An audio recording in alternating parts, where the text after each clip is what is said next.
बिस्मिल्लाहिर्रहमानिर्रहीम अस्सलाम वालेकुम।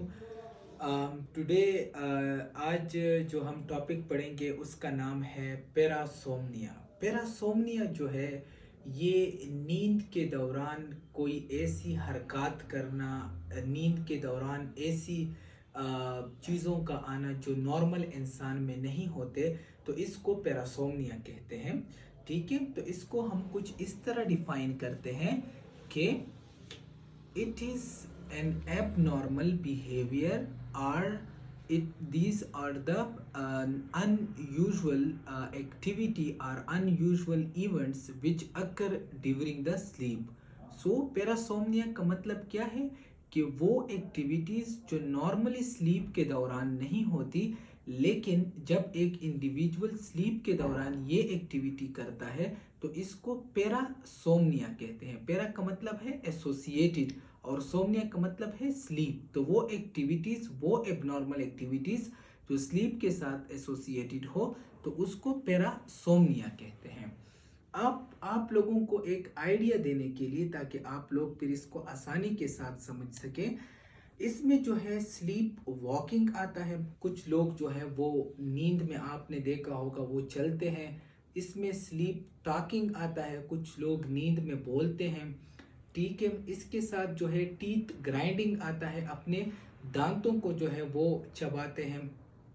तो ये जो है ये पैरासोमनियाज में आते हैं। यानी एक पर्सन जो है वो नींद की हालत में होता है, लेकिन वो फिर भी एक एक्टिविटी कर रहा होता है और वो एक्टिविटी एबनॉर्मल एक्टिविटी होती है।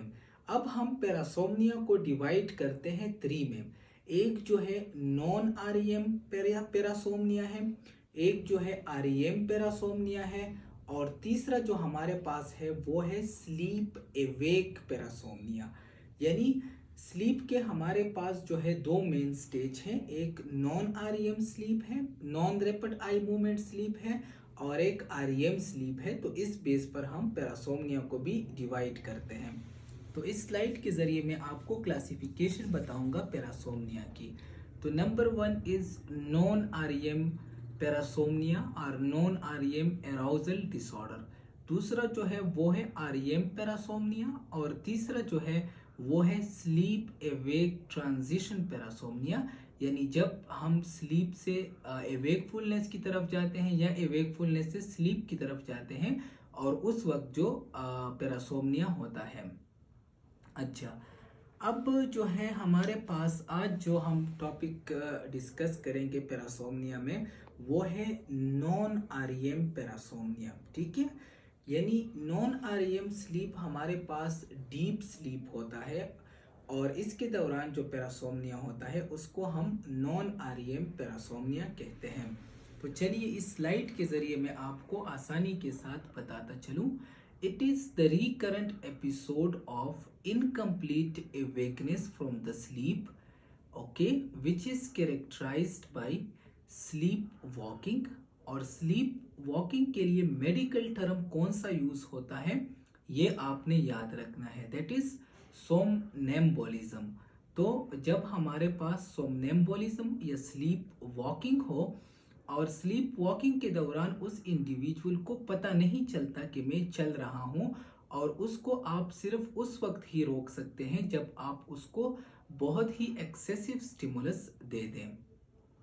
अच्छा, इसके साथ जो है हमारे पास दूसरा स्लीप टेरर है, यानी नींद में अचानक उठ जाना, sudden aerogel in the sleep with a scream, एक चीख के साथ अचानक उठ जाना। और इस वक्त जो है एक इंडिविजुअल की बहुत नर्वस एक्टिविटी होती है, यानी palpitation, cold sweating, pupil dilated होते हैं, यानी सिंपैथेटिक एक्टिविटी जो है, या जो हमारे पास फ्राइट होता है, जो डर होता है, उसकी एक्टिविटी होती है। ठीक है, तो ये हमारे पास जो है नॉन आरईएम पैरासोमनिया है। नॉन आरईएम पैरासोमनिया जो है इसमें एक इंडिविजुअल को याद नहीं होता कि उसके साथ रात को क्या हुआ था. So this is also a characteristic of non-REM parasomnia, that an individual doesn't remember the events which occur during the sleep. उसको ये पता नहीं चलता कि मैंने स्लीप में वॉकिंग या टॉकिंग या मुझे कुछ हुआ था.